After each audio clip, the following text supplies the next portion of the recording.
To, seryosong usapan muna tayo. Kung gusto mo talaga na makakawala ka at ang buong angkan mo sa slavery o sa pagiging alipin, then kailangan baguhin mo yung mindset mo para nang sa gayon ay mabago mo yung buhay mo at maabot mo ang tunay mong potensyal. Dahil kung ikaw ang magiging magaling o magiging pinakamagaling sa angkan o sa pamilya ninyo, then ikaw ang iiduluhin o gagayahin ng mga kapamilya, kamag-anak o angkan ninyo. O sabihin nating miyembro ng angkan ninyo. And of course, sino pa ba? Diba? Kung ikaw yung pinaka sa kanilang lahat, pinakamasipag, pinakamaraming pera, pinakamataas ang status, o sabihin nating pinakamatalino sa lahat, kahit na hindi pa maging pinakamatalino, basta ang importante ay mataas mo yung bar, o sabihin na nating magawa mong mabago yung kultura na mayroon kayo sa pamilya ninyo. Okay?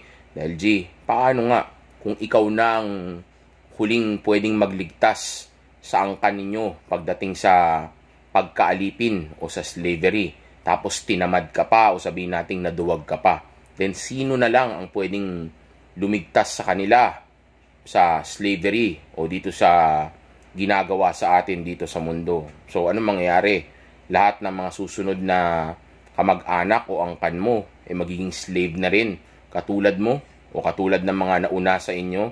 Wag naman puro sarili mo lang ang inuuna mo o puro sarili mo lang ang iniisip mo. Minsan, actually madalas, kahit na napapagod ka na o dumadating sa punto na parang naduduwag o ayaw mo nang gawin ng isang bagay, isipin mo rin yung mga tao na umaasa sa iyo. Kahit na yung mga hindi talaga umaasa sa iyo directly, kasi kahit naman hindi pa nila sabihin na umaasa sila sa iyo, technically, umaasa sa iyo ang buong pamilya mo. Kasi nga, kung ikaw lang ang mga nakakaalam nito mga bagay na ito, then technically, ikaw lang ang pag-asa nila. Ikaw lang ang makakapagligtas sa kanila sa pagkaalipin dito sa mundo. At hindi lang yan pagdating sa pera o success pagdating sa trabaho o sa kung ano ang mararating mo. Kundi kasama dyan yung pag-abot mo sa tunay mong potensyal sa lahat ng bagay. Okay? Pagdating sa, sabihin natin, sa health, sa pagpapaganda ng katawan, sa working out, sa sipag, sa tiyaga, di ba? Sa pera, kasama yan, syempre. Pero ang punto ko dito is, ang kailangan o dapat mong baguhin ay yung mindset mo. Okay? Dahil kung lagi kang magpapatalo sa mga dahilan mo na kaya hindi ka makapag-workout dahil may dahilan ka at di mo hinahanapan ito ng paraan, then slave ka pa rin. Okay? Slave ka o alipin ka pa din ng maling paniniwala mo. So kung magiging ganyan ka at hindi mo babaguhin yung takbo ng angkan ninyo o yung kultura ng angkan ninyo, okay? Then of course, hindi mo sila mapapalaya, hindi mo sila matutulungan. Dahil paano nga kung ikaw lang ang nakakaalam at may kakayanan na gawin ito, tapos tinamad ka pa at nagpatalo ka pa sa slave mindset mo, then paano na ngayon yung mga susunod, yung anak mo, yung magiging apo mo, yung magiging pamangkin mo o kamag-anak mo, paano na yung mga yon? So lahat sila magiging slave na. Akala ko ba naniniwala ka sa Diyos? Akala ko ba respetado mo ang Diyos? So kung respetado mo ang Diyos, then hindi mo siya dadayain, di ba? Magiging totoo ka sa Kanya, di ba? Kaya nga niya binigyan ng talento, kaya nga niya binuhay, kaya nga niya binigyan ng purpose dito sa mundo para gawin mo kung ano yung gusto niyang mangyari o kung ano yung dapat mong gawin. At ito ay palayain mo yung mga tao na umaasa sa iyo, direkta man o hindi. Parang si Jesus, 'di ba? Parang sabihin nating si Propeta Muhammad, 'di ba? Sila ang mga naging tagapagligtas ng mga taong naniwala sa kanya at pati na rin yung mga taong hindi naniwala sa kanya. At nagawa nila ito nang dahil lang sa paggawa o sabihin nating pagtupad nila sa purpose o sa saysay nila dito sa mundo. Dahil yung purpose mo in life, kaya yan ibinigay sa iyo para gawin mo at nang sa gayon ay sabihin nating mapalaya o ma-inspire mo yung mga tao sa paligid mo. Okay?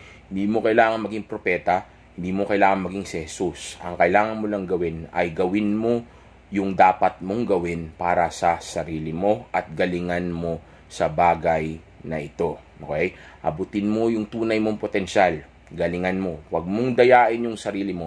Huwag mong bigyan ng sarili mo ng dahilan. Instead, lagi kang maghanap ng paraan. Dahil yung isang tao o yung tao na laging may paraan na hindi makapag-workout kasi walang oras, hindi makapag-workout kasi may sakit, pero kaya naman niya talaga. Okay?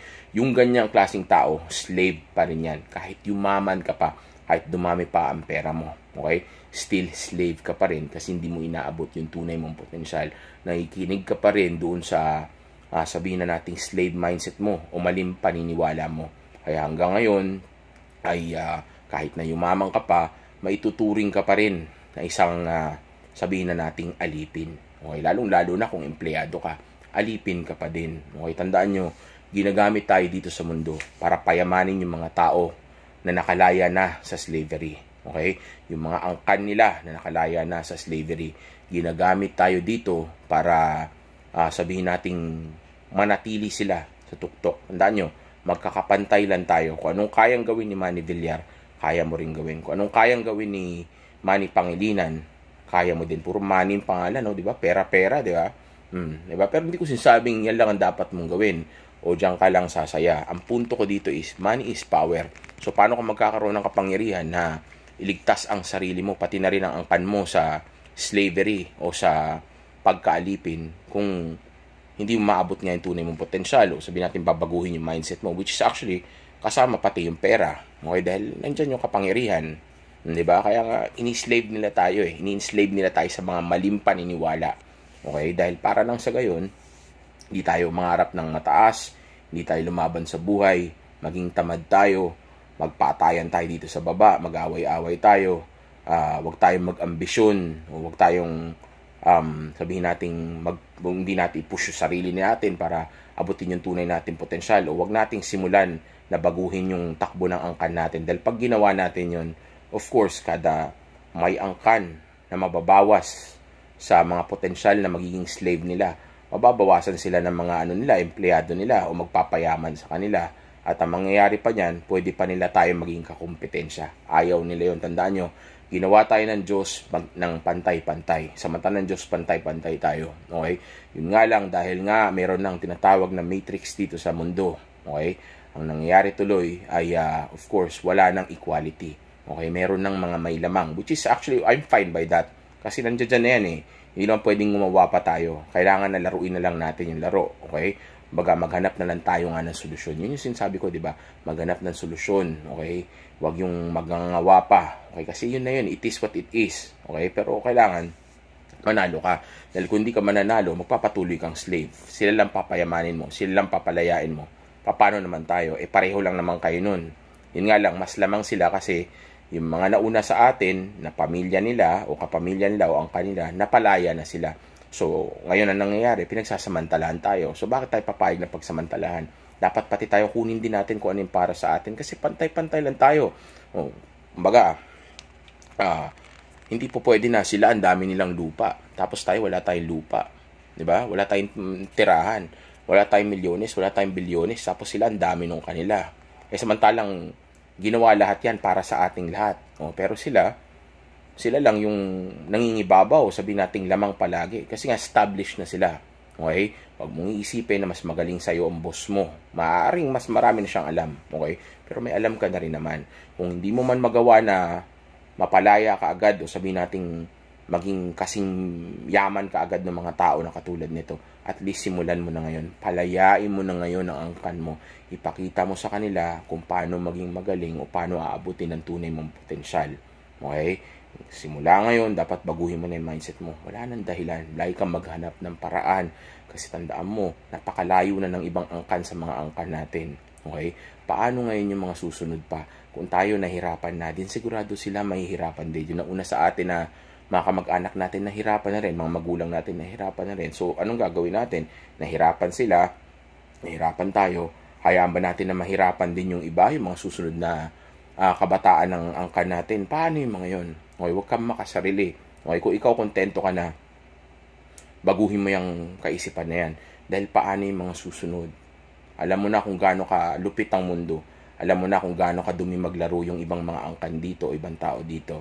Okay? So, dapat, since alam mo na yan, at yung mga susunod ay hindi pa nila alam, ngayon pa lang, palayain mo na sila. Kasi tandaan mo, baka mamaya, ikaw na yung huling pag-asa ng angkan ninyo. Paano kung wala kang gagawin? Paano na sila? Sino magpapalaya sa kanila?